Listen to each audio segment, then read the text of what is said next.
اور آئیے میں آپ کو بتاتا ہوں کہ نبی پاک صلی اللہ تعالی علیہ وسلم رمضان کیسے گزارتے تھے. ایک مسلمان کے لیے اس سے بہترین رول ماڈل کیا ہوگا کہ رمضان میرے آقا کیسے گزارتے. تو مختلف احادیث کا جو سمری ہے وہ یہ ہے کہ نبی پاک علیہ الصلوۃ والسلام عبادت میں کمر بستہ ہو جاتے, بستر پر کم تشریف لاتے. بی عائشہ فرماتی ہیں کہ نبی پاک کے چہرے کا رنگ بدل جاتا تھا, متغیر ہو جاتا. کیوں؟ نبی پاک پر خوف خدا طاری ہوتا. آپ گر گڑاتے, آپ رات بھر التجائیں کرتے. میرے آقا رو رو کر دعاؤں میں رمضان گزارے, چہرے کا رنگ بدل جائے. اور یہاں کچھ لوگ تو وہ ہیں کہ جن کا وزن ہی بڑھ جاتا ہے رمضان میں. اتنا کھانا کھانا ہے, سحری میں زیادہ کھانا ہے کہ سارا دن بھوکا رہنا ہے, افطار میں اس لیے زیادہ کھانا ہے کہ پورا دن بھوکا رہے تھے, پھر رات کو 2-3 بار مزید کھانا ہے کیونکہ کل روزہ رکھنا ہے. رمضان فوڈ فیسٹیول نہیں ہے, رمضان عبادت کے لیے آیا ہے. لوگ تیاری کر رہے ہوں گے بھی رمضان کی, وہ کیا کر رہے ہوں گے کہ افطار میں کیا پکانا ہے, سحری میں کیا پکانا ہے, کون سا آئٹم شارٹ ہے. نہیں میرے پیچھے سے یہ جو بھوک کا احساس ہے نا روزے میں, اس کی حکمت علماء نے بیان کی ہے کہ بھوک غربت کا احساس دلاتی ہے, فقیری کا احساس دلاتی ہے, بندے کا غرور تکبر بیٹھ جاتا ہے. کتنے نقاہت میں آ جاتے ہیں ہم, ہمت ہی نہیں ہوتی کوئی کام کرنے کی. تو یہ احساس دلاتی ہے کہ تیری اوقات کیا ہے, غریب کیسے زندگی گزارتا ہے, فقیر کیسے زندگی گزارتا ہے. لیکن کچھ لوگ وہ ہیں جن کو بھوک ہی نہیں لگتی کیونکہ وہ اتنا کھا لیتے ہیں یا پھر سوتے ہی رہتے ہیں. روزے کی حکمت یہ نہیں ہے. نبی پاک آنسو بہاتے تھے, آقا کا چہرے کا رنگ بدل جاتا. اور پھر بتایا کہ رمضان میں جب جبریل امین نبی پاک علیہ الصلوۃ والسلام کے پاس آتے تو آقا علیہ الصلوۃ والسلام ان کے ساتھ قرآن پاک کا دور فرماتے. اور پھر ایک اور نبی پاک کا خوبصورت انداز کہ پیارے آقا ویسے تو سب سے بڑھ کر سخی ہیں, مگر جب رمضان آتا تو نبی پاک کا دریائے سخاوت ایسے بہتا تھا جیسے تیز آندھی, بلکہ اس سے بھی زیادہ. اللہ, یہ 3-4 چیزیں آپ نے اور میں نے پکڑ لینی ہیں. آقا علیہ الصلوۃ والسلام کے پیچھے پیچھے جانا نا جنت میں. ہم نے بھی یہ کام کیا. یہ راتیں مانگنے کی رات, التجا کرنے کی رات, سجدے کرنے کی رات. ہمیں تہجد بھی پڑھنی ہے, ہمیں انشاءاللہ نوافل بھی پڑھنے ہیں, اور کم از کم قرآن ایک بار تو پورا انڈرسٹینڈ تو کریں نا. تلاوت, ترجمہ, تفسیر کب کریں گے؟ بڑی بڑی ڈگریاں ہیں, بڑے بڑے پاسپورٹ اور جناب بہت سارا سرمایہ ہے, مگر ایک بار بھی قرآن پورا ترجمے اور تفسیر سے نہیں پڑھا ہوگا. بہت سارے لوگ ایسے ہیں. ذرا سوچئے نا. اچھا یہ مہینہ نزول قرآن کا مہینہ ہے, رمضان, اور قرآن کو جو خاص نسبت حاصل ہے نا, تو اس مہینے میں قرآن کو پکڑ. آئے اللہ کرے رمضان قرآن کے ساتھ گزرے, ہماری صبح قرآن کے ساتھ ہو, ہماری شام قرآن کے ساتھ, ہم قرآن سمجھنے والے بن جائیں. اچھا میں ایک اور بات بتاؤں آپ, مہینہ کتنا پیارا ہے. صرف اس مہینے میں قرآن نازل نہیں ہوا, باقی بھی جو 3 آسمانی کتابیں ہیں نا, زبور, انجیل, توریت, یہ بھی رمضان میں ہی نازل ہوئی ہیں. اللہ کریم نے ان تمام مبارک کتابوں کو نازل کرنے کے لیے رمضان کا مہینہ منتخب فرمایا. اتنا مبارک مہینہ ہے تو ہمیں خوب اس میں تلاوت قرآن کرنی. اور اب دعوت اسلامی نے کتنا آسان کر دیا, تفسیر قرآن عطا فرما دی صراط الجنان آسان اردو میں, اور پھر جناب اس کو اپلیکیشن پر بھی دے دیا, اس کے PDF بھی جاری کر دیے, ڈاؤن لوڈ کر لیں موبائل میں. اب تو آڈیو تفسیر قرآن بھی آپ کو دے دی. اگر پھر بھی سنیں نہ, پڑھیں نہ, قرآن سے دور رہیں تو یہ ٹھیک نہیں ہے. پلیز اس رمضان کو قرآن کے ساتھ گزاریں. اور پھر جو نبی پاک کا جو سخاوت والا انداز ہے نا, صدقہ و خیرات کرنا, ہر سائل کو عطا فرماتے, تو یہ بھی ہمارا ایٹیٹیوڈ ہونا چاہیے کہ خوب دل کھول کر خرچ کریں. سب سے پہلے اپنی پوری زکوٰۃ ادا کریں. یہ اتنی بڑی اب بدقسمتی ہوتی جا رہی ہے. ایسا فیل ہوتا ہے دنیا بھر کے تاجران اور لوگوں سے جب ہم ملتے ہیں کہ جس طرح رمضان کے علاوہ بہت تھوڑی تعداد میں مسلمان نماز پڑھتے ہیں نا 5 ٹائم, ایسا لگتا ہے اب زکوٰۃ بھی بہت کم لوگ ہی دیتے ہیں, پوری زکوٰۃ نہیں دیتے, اندازے سے نکال دی, کیلکولیشن کرتے نہیں ہیں. اور یہ بھی فیلنگز آتی ہیں کہ زکوٰۃ جتنی بڑھتی جاتی ہے نا, ہزاروں میں جس کی زکوٰۃ ہے وہ دے دیتا ہے, لاکھوں والا بھی شاید دے دیتا ہے, لیکن جب زکوٰۃ ہی کروڑوں میں پہنچ جاتی ہے نا, تو پھر یہ دل پر بھار پڑنا لگ جاتا ہے, ڈیفیکلٹ لگنا شروع ہو جاتی ہے. بندہ یہ کیوں نہیں سوچتا کہ اگر اللہ پاک نے مجھ پر لاکھوں میں زکوٰۃ ہے تو اللہ نے کروڑوں دیے ہیں تو لاکھوں میں زکوٰۃ ہے نا. اگر کروڑوں میں زکوٰۃ ہے تو اربوں ہیں تو کروڑوں میں زکوٰۃ ہے نا. زکوٰۃ کتنی ہے؟ ضروریات زندگی کی تمام چیزوں سے فارغ ہونے کے بعد جو مال تجارت, سونا چاندی, کیش یا پرائز بانڈ, یہ جو اس کی تفصیلات ہیں, اس پر 2.5% ہے. میں ایک اور لاجک سے آپ کو بات سمجھاؤں. اگر اس لاجک سے سمجھیں تو زکوٰۃ تو 1-1.5% بنتی ہے. وہ کیسے؟ ہم سب کے گھر نکل گئے, اس پہ زکوٰۃ نہیں ہے. ہماری گاڑیاں نکل گئیں, اس پہ زکوٰۃ نہیں ہے. جن کی فیکٹریاں ہیں وہ فیکٹریاں بھی مائنس کر دی گئیں. جن کی دکانیں ہیں وہ دکانیں بھی مائنس ہو گئیں. اچھا جناب, اس کے علاوہ اگر کرائے پہ کچھ پراپرٹی دی ہوئی ہے اس پر زکوٰۃ نہیں ہے. اگر ان سب پر زکوٰۃ ہوتی، یعنی جو کچھ میرے پاس ہے ان سب پر ہوتی تو کتنی زیادہ ہو جاتی، اور اتنی ساری چیزیں نکل گئیں تو پھر تو اگر ٹوٹل پر لگائیں تو یہ 1.5% ہی بنتا ہے. تو اب جب سب کچھ نکالنے کے بعد تھوڑے سے مال پر 2.5% ہے اور بھی سال میں ایک بار ہے، تو اس کو بھاری نہ سمجھیں. یہ بربادی ہے جو زکوٰۃ نہیں دیتے. یاد رکھیے گا حدیث پاک کا مضمون ہے کہ یہ مال کا میل ہے، جس مال سے مل جائے اس مال کو بھی برباد کر دیتا ہے. بربادیاں آتی ہیں، بے سکونیاں آتی ہیں، بیماریاں آتی ہیں، اور آگے جو دے دیتا ہے سبحان اللہ، اس کے بارے میں حدیث پاک میں آتا ہے کہ اپنی زکوٰۃ دے کر اپنے مالوں کو مضبوط قلعوں میں قید کر لو، اپنے مال کو سیکیور کریں. لوگ کہتے ہیں انشورنس ہونی چاہیے، آگ نہ لگ جائے، چوری نہ ہو جائے، ڈوب نہ جائے. اللہ کے حبیب علیہ الصلوۃ والسلام فرماتے ہیں، جس کا مضمون ہے کہ جب بندہ اللہ کی راہ میں خرچ کرتا ہے نا تو وہ صدقہ بندے کے ہاتھ سے نکل کر اللہ کے دستے قدرت میں چلا جاتا ہے، اور اللہ کریم تمہارے صدقوں کو پالتا ہے جس طرح تم اپنے جانور کے بچوں کو پالتے ہو. بچہ ہوتا ہے نا جانور کا، بڑا ہو جاتا ہے. فرمایا بندہ کھجور کا صدقہ دے گا اللہ پہاڑ جتنا عطا فرمائے گا، اس دن بھی ملے گا اور ملٹیپلائی ہو کر ملے گا. اچھا جو ادھر خرچ کیا ادھر کیا ملے گا؟ ادھر بھی نبی پاک علیہ الصلوۃ والسلام فرماتے ہیں، جس کا مضمون ہے میں قسم کھا کر کہتا ہوں، یعنی نبی پاک تو جو فرمائے حق ہے. اس حدیث میں تو آقا علیہ الصلوۃ والسلام قسم اٹھا رہے ہیں کہ میں قسم کھا کر کہتا ہوں کہ اللہ کی راہ میں خرچ کرنے سے مال کم نہیں ہوتا، نہ ادھر کم ہونا ہے اور ادھر بھی ملنا ہے. تو پھر تو سودا اب کتنا نفع والا ہے. اور یہ آپ چیک کر لیں پوری دنیا میں جہاں مجھے سنا جا رہا ہے کہ جو لوگ پوری زکوٰۃ دیتے ہیں نا ان کا مال ملٹیپلائی ہوتا ہے، اگلے سال زیادہ زکوٰۃ دے رہے ہوتے ہیں. زیادہ زکوٰۃ کیسے ہو گئی؟ کیونکہ مال بھی بڑھ گیا. تو ادھر بھی بینیفٹ ہے ادھر بھی بینیفٹ ہے، نقصان کا سودا ہی نہیں ہے. پھر چاہتے ہو بلاؤں سے بچ جائیں تو روایتوں کا مضمون ہے کہ صدقہ بلا اور بندے کے بیچ میں آ جاتا ہے. بلا اترتی ہے، صدقہ روک لیتا ہے، لڑائی کرتا ہے اس سے، اور بندے پر بلائیں اور پرابلمز اور ڈیفیکلٹیز آنے سے اسے روکتا ہے. اگر چاہتے ہیں کہ برائیوں کے دروازے بند رہیں، چاہتے ہیں کہ بری موت سے بچیں، چاہتے ہیں کہ رزق میں اضافہ ہو، چاہتے ہیں کہ بلاؤں سے بچیں، ادھر بھی مال میں اضافہ ہو ادھر بھی خزانے ملیں، تو اللہ کی راہ میں دل کھول کر خرچ کریں. اور یہ مہینہ it's the right month for generosity, یہ بہترین مہینہ ہے سخاوت کرنے کا، کیونکہ نبی پاک کا یہ انداز تھا کہ رمضان میں خوب سخاوت فرماتے. تو غریبوں کی مدد کریں، ایسی مدد کریں کہ چہروں پہ مسکراہٹیں آ جائیں، لوگوں کے دسترخوان اچھے ہو جائیں، ان کے گھروں میں بھی کچھ اچھے کھانے پہنچ جائیں. اور اس میں سب سے بہترین طریقہ یہ ہے کہ اپنے غریب رشتہ داروں کو آپ مدد کریں. اگر وہ مستحق ہے نا زکوٰۃ کے تو حق ہے کہ سب سے پہلے اپنے غریب رشتہ داروں کو دیں. پھر زکوٰۃ بچ جائے تو عاشقان رسول کی عظیم الشان بڑی تحریک دعوت اسلامی آپ کے سامنے ہے، جو دین متین کی خدمت کر رہی ہے. جامعۃ المدینہ ہیں، مدرسے ہیں، بچے اور بچیاں عالم بن رہے ہیں، عالمہ بن رہے ہیں، حافظ بن رہے ہیں، ناظرہ قرآن، اور ان سے کوئی فیس بھی نہیں لی جا رہی. ہزاروں بچے فری آف کاسٹ ہمارے پاس ایکوموڈیشن رکھے ہوئے ہیں جن کو کھانا پینا رہنا دعوت اسلامی نے دینا ہے. آپ ذرا سوچئے یہ امت کی کتنی بڑی خدمت ہے کہ علماء دینا، حافظ قرآن، مسجدوں کے امام یہاں سے پروڈیوس ہوتے ہیں. اور پھر آگے چلیں تو دعوت اسلامی نے اسلامک میڈیم اسکول بنائے دارالمدینہ، پھر سال کی 600 کے قریب مسجد دعوت اسلامی بناتی ہے.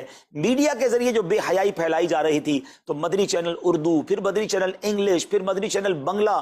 اب بچے مذہبی پروگرام اتنا غور سے نہ دیکھتے تھے، وہ اپنے بچوں کے آئٹمز دیکھنا چاہتے تھے، تو گناہوں بھرے کارٹونز اور پروگرام سے اور پوئمز سے چھڑانے کے لیے Islamic poems, Islamic cartoons, Islamic بچوں کے پروگرام، تاکہ بچے بھی جو ہے وہ الحمدللہ بچے رہیں. اور اب اس کی کیا زبردست پاپولیرٹی ہے کہ آپ کڈز مدنی چینل کے یوٹیوب چینل پہ جائیں، ہمارا ایک ایک کلپ 10 ملین 12 ملینز میں دیکھا جا رہا ہے. تو کون دیکھ رہا ہے؟ وہ بچے جو گناہوں بھرے کارٹونز دیکھتے تھے، اب الحمدللہ اللہ رسول کی باتیں وہاں سن رہے ہیں. پھر آگے چلیں تو دعوت اسلامی جناب یہ دینی کاموں کے ساتھ ساتھ جو ویلفیئر کے کام کر رہی ہے، غریب مسلمانوں کی امداد کا کام، زلزلے اور سیلاب زدگان کی ریسکیو کرنے کا کام، گونگے بہرے نابینا اور معذور افراد کی ریہیبلیٹیشن کا کام، تھیلیسیمیا کے مریضوں کو خون دینے کا کام، 26 لاکھ مسلمانوں کو دنیا بھر میں راشن، کھانا، پانی صرف اس ایک سال میں دعوت اسلامی نے پہنچایا. تو یہ کمال کی آرگنائزیشن ہے. دیکھیں آپ دنیا کی بہت ساری این جی اوز کو جانتے ہوں گے، کوئی مدرسے چلاتا ہے تو مدرسے ہی چلاتا ہے، کوئی مسجد بناتا ہے تو مسجد ہی بناتا ہے، کوئی کھانا کھلاتا ہے تو کھانا ہی کھلاتا ہے، کوئی جناب غریبوں کی مدد تو وہی کام، کوئی ہاسپٹل تو ہاسپٹل. دعوت اسلامی ان ون امبریلا اتنے ساری ڈائیورسٹی کے ساتھ جو دین کی خدمت کر رہی ہے، دنیا میں اس کی مثال نہیں ملتی ہے. لاکھوں لوگوں کو دین بھی سکھایا جا رہا ہے، غیر مسلموں کو مسلمان بھی بنایا جا رہا ہے، بے عملوں کو باعمل بنایا جا رہا ہے، بے پردہ خواتین کو با پردہ بنایا جا رہا ہے، بے نمازیوں کو نمازی بنایا جا رہا ہے، ماں باپ کے نافرمان فرما بردار ہو رہے ہیں، شراب اور نشے کے عادی چھوڑ کر نمازی بن رہے ہیں، تو جہاں مریض ہیں ان کو خون بھی دیا جا رہا ہے، گھر میں بیٹھ کر میڈیا کے ذریعے اور سوشل میڈیا کے ذریعے لوگوں تک دین پہنچایا جا رہا ہے۔ تو یہ کمال کی ڈائیورسٹی ہے۔ تو میں تو سچ بتاؤں، یہ جملہ کہا کرتا ہوں کہ میرے اور آپ کے پیسوں کا نصیب ہے کہ وہ دعوت اسلامی میں لگ جائے۔ تو یہ آپ آگے بڑھیے اور دین کے اس کام میں مزید حصہ ملائیے۔ خاص طور پہ فار ایسٹ میں آپ دیکھ لیں، کوریا میں، ہانگ کانگ میں، اور جناب یہ سری لنکا میں، تھائی لینڈ میں، ملیشیا میں، کتنے جاپان میں، کتنے ملکوں میں دعوت اسلامی کام کر رہی ہے اپنی اپنی بساط کے مطابق۔ اور لیکن ابھی مزید ادارے بنانے ہمیں، ان ملکوں میں بھی بنانے، ان ملکوں میں بھی آگے بڑھنا ہے۔ تو اگر آپ بھی چاہتے ہیں کہ میرے آقا کے عشق کا پیغام، سنت رسول کا پیغام، مسلک اعلیٰ حضرت کا پیغام، نبی پاک کے دین کا پیغام پوری دنیا میں پھیلے، تو وی ہیو ٹو سپورٹ دعوت اسلامی، نہ صرف فائنینشلی، پریکٹیکلی بھی۔ ہمیں آپ بھی چاہیے، خود حصہ ملائیں نا۔ سیدنا عثمان غنی رضی اللہ تعالیٰ عنہ نے صرف مال نہیں دیا تھا، آپ پریکٹیکلی بھی نبی پاک کے ساتھ شریک ہوتے تھے نا۔ تو آپ اپنے عطیات بھی دیں، اور دنیا کے جن ملکوں میں آپ مجھے سن رہے ہیں وہ دعوت اسلامی والوں کے دستوں بازو بنے۔ کمزوری کہاں نہیں ہوتی، ہاں ہمارے گھر میں کمزوری ہوتی ہے، ہم سب مل کر کام کریں گے تو کمزوریاں بھی دور ہوں گی اور ترقی آ جائے گی اور ہمیں اس کا ثواب بھی ملے گا۔ تو آج میں دنیا بھر میں جہاں مجھے دیکھ رہے ہیں، پلیز اچھی نیتیں کریں۔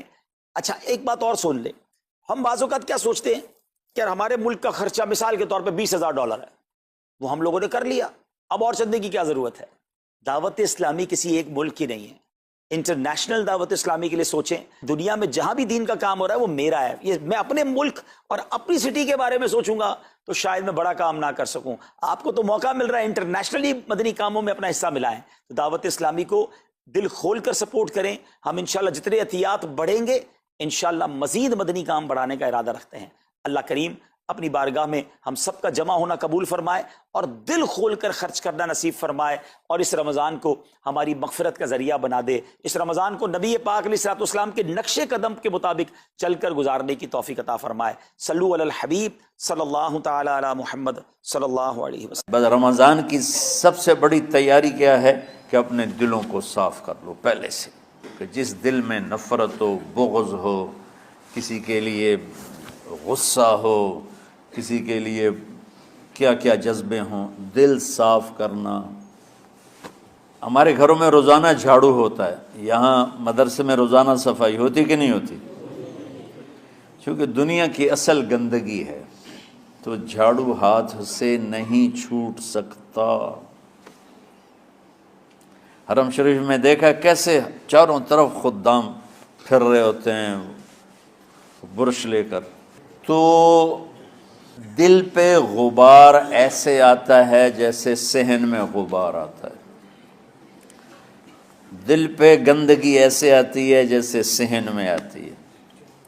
تو ہم نے نظام بنایا ہوا ہے، لوگ مقرر ہیں وہ روزانہ جھاڑو دیتے ہیں۔ تمہارا دل ایک آنگن ہے، ایک صحن ہے، اس میں بغض، نفرت، حسد، پتہ نہیں کیا کیا گندگیاں آئیں گی اور آتی رہیں گی۔ بچوں ایک کام کرو، جھاڑو پکڑ لو، صاف کرو۔ یا اللہ معاملہ تجھ سے کرنا ہے، لوگوں سے نہیں۔ کسی نے برا کہا، کسی نے غیبت کی، کسی نے گالی دی، کسی نے دھکا دیا، کسی نے حق مارا، کسی نے کچھ کیا، یا اللہ تیرے سپرد میں نے اپنے دل کو سب سے صاف کیا، میں نے اپنے دل کو سب سے صاف کیا۔ یہ اتنی بڑی عبادت ہے کہ بڑے بڑے نفلوں والے، تہجد والے، حج عمرے روزے والے تمہیں نہیں پکڑ سکیں گے، کیونکہ اس کا کرنے والا دنیا میں کوئی نہیں۔ نفل پڑھنے والے تو بے شمار ہیں، عمرے کرنے والے بے شمار ہیں، علماء بے شمار ہیں، حاجی بے شمار ہیں، سخاوت کرنے والے بے شمار ہیں، لیکن اس ٹکڑے کو صاف کرنے والا لاکھوں میں ایک بھی نہیں ہے۔ مشکل کام ہے، آپ یہ سیکھ لیں، صاف کرو، صاف کرو، صاف کرو۔ یہ رمضان کی سب سے بڑی تیاری اور علم کو حاصل کرنے کی سب سے بڑی چابی ہے کہ اپنے دل کو کھلا کر لو۔ کوئی چیز خالی ہوگی تو کچھ آئے گا۔ جس دل میں بغض بھرا ہو، نفرت بھری ہو، حسد بھرا ہو، کینہ بھرا ہو، اس میں خاک آئے گا، اس میں تو علم کی ایک کرن بھی نہیں آئے گی۔ اس زبان سے چاہے جتنے مرضی موتی بکھیرے، دل اس کا اندھا ہوگا. لا تعمل الابصار ولكن تعمل القلوب التي في الصدور. یہ آنکھوں سے اندھے نہیں، دل سے اندھے ہیں. تو بچوں اپنے دل کو صاف کرنا سیکھو. وہ کتنی مشہور حدیث ہے، آپ نے کہا اس دروازے سے ایک جنتی آ رہا ہے. تو ایک انصاری صحابی داخل ہوئے، جوتا ہاتھ میں، داڑھی میں وضو کا پانی. اگلے دن اس دروازے سے ایک جنتی آ رہا ہے. تو ایک صحابی آئے، ہاتھ میں جوتا، داڑھی میں وضو کا پانی. وہی صحابی اگلے دن اس دروازے سے ایک جنتی آ رہا ہے. تو وہی صحابی 3 دن جنت کی بشارت لی. اس صحابہ کی جماعت میں ایک شخص ہیں جن کا نام ہے عبداللہ بن عمر بن عاص. ان سے بڑا عبادت گزار صحابہ میں کوئی نہیں تھا، نہ سابقین میں نہ متاخرین میں، نہ پہلوں میں نہ بعد والوں میں. ان کی عبادت کیا تھی؟ ساری رات جاگنا، سارے دن کا روزہ، اور ایک ختم قرآن صبح سے شام تک. اتنی اللہ نے طاقت دی تھی. پھر وہ غلوب والی بات آ گئی، ایکسٹریم ہونے والی بات آ گئی. ان کی شادی والی رات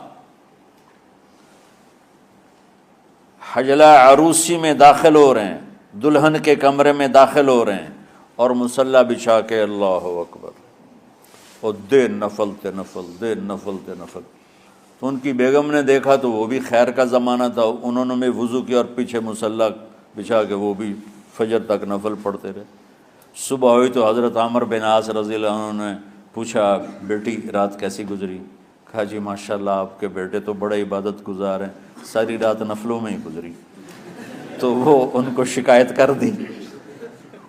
حضرت عمر بن عاص کو اتنا غصہ چڑھا، بیٹے کو تو کچھ نہیں کہا، کتنی حکمت کی بات ہے. سیدھے گئے اللہ کے نبی کے پاس، یا رسول اللہ یہ عبداللہ دیکھیں کیسا نادان ہے، اس کی شادی کی ساری رات نفل پڑھتا رہا. تو آپ کہتے ہیں ماشاءاللہ کتنی بڑی بات ہے، نفلوں میں گزر گئی، رات بھی نفلوں میں گزر گئی. تو آپ نے حضرت عبداللہ بن عمر کو بلا کے ڈانٹا کہ تو نے مہینے میں 3 دن روزے رکھنے ہیں، بس اس سے زیادہ نہیں رکھنے، اور ہفتے میں 1 قرآن ختم کرنا ہے. کہا یا رسول اللہ میرے اندر طاقت زیادہ ہے. پھر اچھا 15 دن روزے رکھنے، کہ نہیں میرے اندر طاقت زیادہ ہے. آپ اس کو تھوڑا تھوڑا کر کے گھٹاتے رہے، اور وہ ہر دفعہ نہیں یا رسول اللہ میرے اندر طاقت زیادہ ہے. تو آخر میں آپ نے کہا اچھا چلو 100 میں داؤدی پہ آ جاؤ، 1 دن روزہ رکھو، 1 دن افطار کرو، اور 3 دن سے پہلے قرآن ختم نہیں کرنا. تو آپ نے اس کو پیچھے کیا. یہ بیٹھے تھے اس محفل میں، ان کے دل میں آیا کیا یہ بزرگ مجھ سے زیادہ عبادت کرتا؟ رات میں ساری جاگتا ہوں، دن روزہ رکھتا ہوں، 1 ختم کرتا ہوں، تو جنت کی بشارت تو مجھے ملنی چاہیے تھی، ان کو کیسے مل رہی؟ یہ کسی کتاب میں نہیں لکھا کہ یہ ان کا جذبہ تھا، لیکن جو کہ میں ان کی سیرت کو جانتا ہوں تو مجھے خیال آتا ہے کہ ان کی نفسیات میں یہ بات آئی ہوگی، چونکہ صرف انہی کو خیال آیا کہ میں جا کے دیکھتا ہوں کہ یہ بزرگ کیا کرتے ہیں. تو ان کے پاس پہنچ گئے. چاچا ذرا، وہ ادھیڑ عمر تھے، چاچا وہ میرے ابا تھوڑے ناراض ہیں تو کچھ دن آپ کے پاس گزار لوں. کا بیٹا بسم اللہ آ جاؤ. اب رات ہوتے ہی عشاء کی نماز پڑھ کے انہوں نے جلدی سے چادر اوپر لی اور یوں سراغ کر کے ان چاچے کو دیکھنے لگے ایسے کر کہ اب یہ کیا ساری رات سجدہ کرے گا اور ساری رات روتے روتے روتے روتے مصلی گیلا ہو جائے گا، یا ساری رات رکوع کرے گا، ساری رات قیام کرے گا، ساری رات قرآن پڑھے گا. اس تصور سے یوں دیکھ رہے. اور وہ بزرگ صحابی تشریف لائے، سرانے پہ سر رکھا، اللہم بسمک اموت و احیا، ہو گئے. اب یہ دیکھ رہے ہیں ابھی اٹھیں گے، ابھی اٹھیں گے، ابھی اٹھیں گے. اٹھے نا، فجر کی اذان پہ اٹھے. اب یہ تو حیران پریشان ہو گئے کہ یہ کیا ہو. اس زمانے میں تو منافق تہجد نہیں چھوڑتے تھے ڈر کے مارے کہ پتہ نہ چل جائے ہمارے کفر کا. تو یہ چاچا جنت بھی لے گیا تو ستا بھی پیا کہ چلو کل دیکھوں گا. اگلی رات پھر چادر سر پہ کر کے اور یوں سوراخ کر کے لیٹے ہوئے اور دیکھ رہے. چاچا پھر تشریف لائے اور سرانے پہ سر رکھا، اللہم بسمک اموت و احیا، ہو گئے. فجر کی اذان پہ اٹھے. یہ اور پریشان ہو گئے کہ میرا نبی کا فرمان تو سچا ہے، اس میں تو شک بھی کفر ہے، لیکن عمل کیا ہے جس پر اس کو جنت کی بشارت ملی؟ 2 رکعت نفل بھی نہیں. اور آج کے دور میں تم میں سے ماشاءاللہ اکثر بچے تہجد پڑھتے ہیں کہ 1 رات اور دیکھوں گا، تیسری رات اللہم بسمک اموت و احیا، ہو گئی ساری رات. تو تیسری رات پھٹ پڑے عبداللہ بن عمر، کہنے لگے چاچا میری ابا سے کوئی لڑائی نہیں تھی، 3 دن میں تیرے بارے میں سنتا رہا، جنتی جنتی جنتی. میں دیکھنے آیا تھا کہ آپ کیا کرتے ہیں، آپ تو کچھ بھی نہیں کرتے ہو، ساری رات سوتے رہتے ہو، اب کیا کرتے ہو؟ انہوں نے کہا بیٹا یہی ہے جو تم نے دیکھا ہے. اب ان کو سمجھ میں نہیں آ رہا کہ یہ جوڑ کیسے بٹھاؤں، ادھر جنت کی بشارت، ادھر ساری رات خراٹے. اب یہ اس میں جوڑ کیسے بٹھاؤں، کیونکہ نبی کی بات تو غلط ہو نہیں سکتی. تو اب وہ نا ایسے نا بڑے بے دل سے ہو کر واپس مڑے، پتہ نہیں کی چکر ہوئے گی کوئی گل.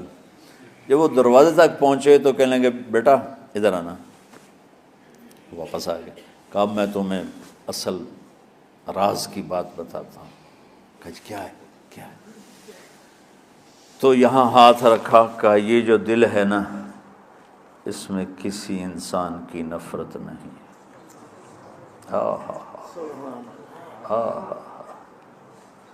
اور جب اللہ کسی کو رزق دیتا ہے، عزت دیتا ہے، مجھے کبھی حسد نہیں ہوا، مجھے خوشی ہوتی.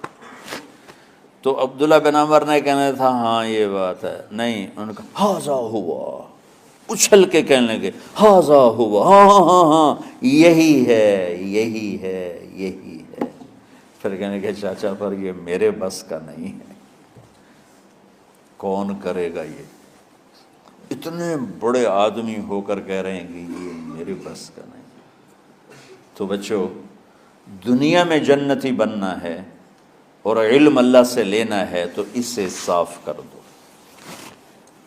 سب کی نفرت سے. سب، اس نے مجھے یہ کیوں کہا، اس نے مجھے یوں کیوں دیکھا، اس نے میرے بارے میں یوں کیوں کہا، اس نے میرے بارے میں یہ کیوں لکھا. جس کی تعریف ہوتی میری کتنی برائی ہوتی. صرف تعریف تو نہیں ہوتی، بھرا پڑا سوشل میڈیا مجھے گالیاں دیں.